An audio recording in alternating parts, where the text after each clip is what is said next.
Halo teman-teman, saat ini saya sedang berada di salah satu ikonik dari tempat yang bersejarah di tsunami juga. Masih berhubungan dengan tsunami yang terjadi pada tanggal 26 Desember tahun 2004 bertepatan hampir 19 tahun yang lalu. Tempat ini adalah tempat di mana sebenarnya kubah ini tidak berada di sini sebelumnya, karena ini kubah yang berasal dari masjid yang lokasinya 2,5 km dari sini. Tapi pada saat terjadinya tsunami di tanggal 26 Desember tersebut, kubah itu kemudian terbang ataupun hanyut terbawa air gelombang tsunami ke wilayah ini. Wilayah ini sendiri berada di Desa Gurah, Kecamatan Pekanbadak, Aceh Besar. Dan kalau kita lihat dari lokasi sekitarnya, sebenarnya dulu kayaknya ini sawah deh kayaknya. Tapi kemudian berubah menjadi semacam area pertamanan yang dibikin oleh pemerintah ataupun pemerintah kabupaten setempat. Oke. Dan kalau kamu lihat sekelilingnya, ini kayaknya kita dikelilingi oleh perbukitan.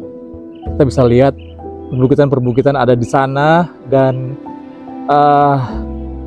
sepertinya juga jarang ada perumahan masyarakat di sini. Tapi tiba-tiba pada tanggal 26 Desember adalah satu buah kubah dari masjid yang saya sendiri juga belum sampai ke masjid aslinya di mana ini, tapi kemudian akan saya cari tahu lebih lanjut. Dan kemudian kubah itu sendiri terbang ataupun terdampar di sini. Wow.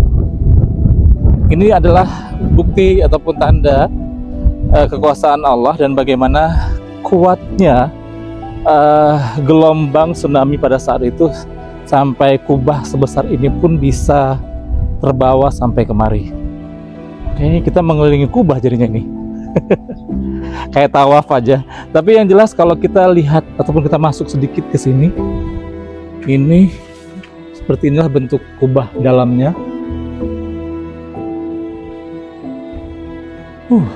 Cukup besar.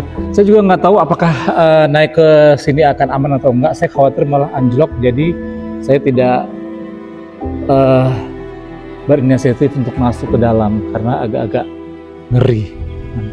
Kecuali kalau memang ada pemandu wisata, mungkin kita bisa bertanya lebih lanjut apakah kubah di dalam ini cukup aman atau tidak untuk dimasukin atau untuk dinaikin gitu ya. Tapi untuk saat ini di kubah ini sendiri atau di wilayah ini sendiri kemudian didirikanlah satu buah musola, dan saya yakin musola ini dipakai ataupun digunakan oleh masyarakat yang kemudian datang berwisata ke tempat ini.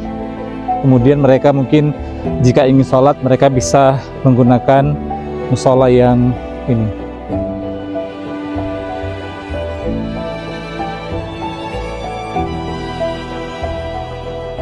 Oke, dari Desa Gurah ke Kecamatan Pekanbadak, Kabupaten Aceh Besar, Bang Kokot melaporkan untuk semua netizen yang ada di seluruh Indonesia dan juga dunia.